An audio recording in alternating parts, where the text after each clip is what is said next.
So today, what are we talking about? How to get a pay rise. There is an old saying in real estate investing that you do not make money in real estate when you sell. You don't make money when you sell a house. You make money when you buy. What does that mean? You make money by purchasing and cutting a good deal. Yes, fine, you sell the house later for a 50 grand profit, but you've made that profit because of a sound purchasing decision, a buying decision. The same can be said for a pay rise. Yes, you sit down in the conversation goes well, and at the end of it, you get a pay rise. Let's say it might be in actual money, 2 grand, 5 grand, 50 grand pay rise, or it might be a percentage, 2%, 5%, 10%. My point is that a lot of people focus too much on the content of that conversation. A lot of people focus on how should I ask for a pay rise? When should I ask for a pay rise? What's the right body language? What do I say?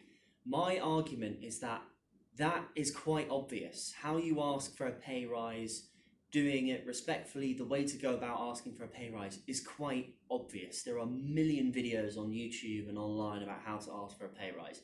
Most of them are quite self-explanatory.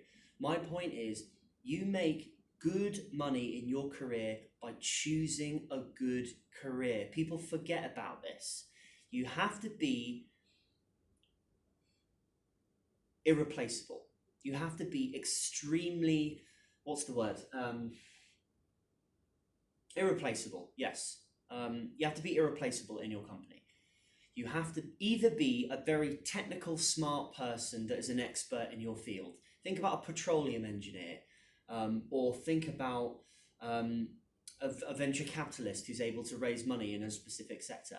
There are those sorts of job roles that you're extremely technical that only you can do. There's also roles that are protected by unions, pilots, if you're a London Underground driver, or if you work for a civil service. You're not a rocket scientist, but you're protected by a union. Another way to be irreplaceable is to be in sales. That's what I'm in.